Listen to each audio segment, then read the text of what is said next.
First of all, a big thank you to everybody.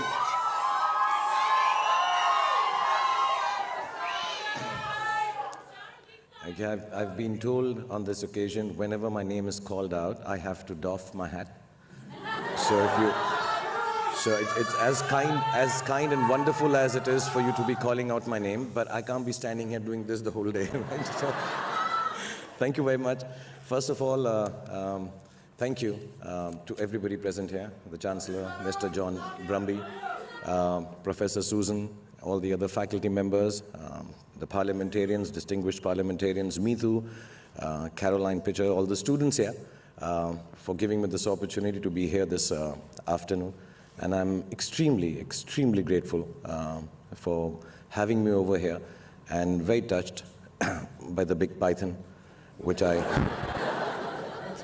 was, that's my first time where I've ever touched a snake. So thank you. That's the first time, lifetime experience. And it can only happen in La Trobe University. So thank you. So it is indeed a privilege for me to receive this honorary doctorate today. I feel a little like a cheat though, because our work at Mir Foundation isn't intended to be rewarded except by the meaning that it brings to all our lives. When I first decided to start a foundation that worked towards the rehabilitation of acid attack victims, it was an idea that came to me directly from my everyday experience. I work with women for whom beauty is a professional demand. I see how the demand impacts their lives, even when they are physically the most beautiful women in the country, or perhaps even in the world. I experienced firsthand the superficiality of social values that place a woman's appearance before her inner worth. I wanted to subvert that idea, to create a space in which a woman can be freed of these archaic notions and the true source of her beauty could be celebrated.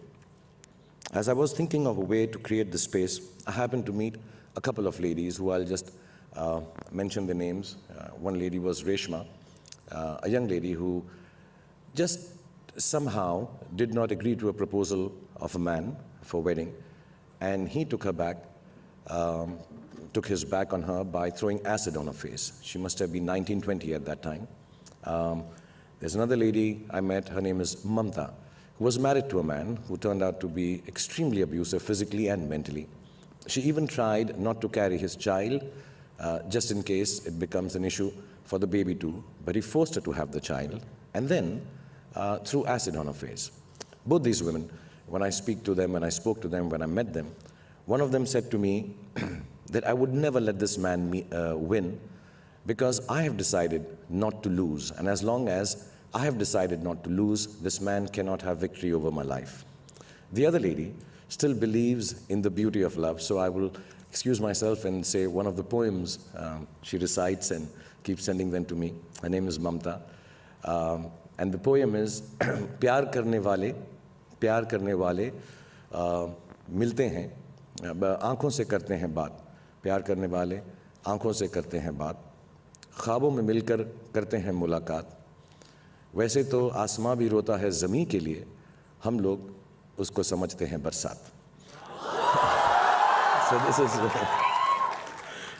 which roughly translated means just keep on making love, and it's a good thing to do that. So here were women who had been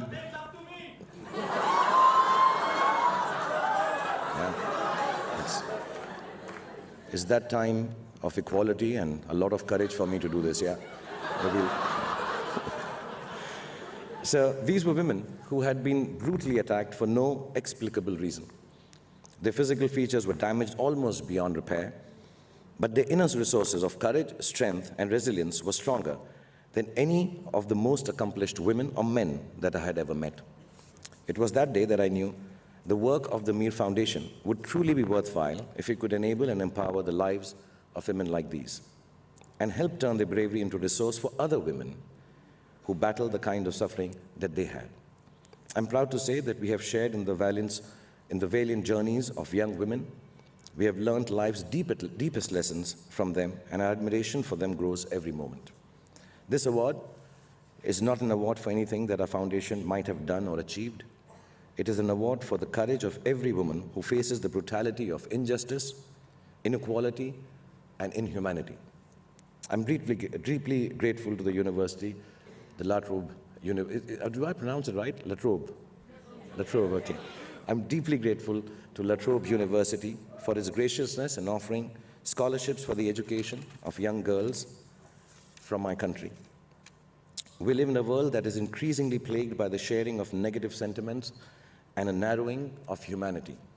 More often than not, societies are tending to reward anger and hatred rather than nurture compassion and love. To have flown across oceans to another continent and been received in the name of compassion and sharing is a testament to the fact that despite all the ugliness that we see in the world today, there persists in the fabric of humanity a deep conviction of love and cooperation. It is in this conviction that our world will sustain its beauty and our lives will break false barriers and touch one another with truth. I'm extremely touched and grateful by your graciousness and your kindness to women students, to all the students who are present here. And I doff my hat a million times for all of you who are calling me SRK, SRK, and Shahrukh. Thank you very much for having me over here. Thank you all for taking out time for me.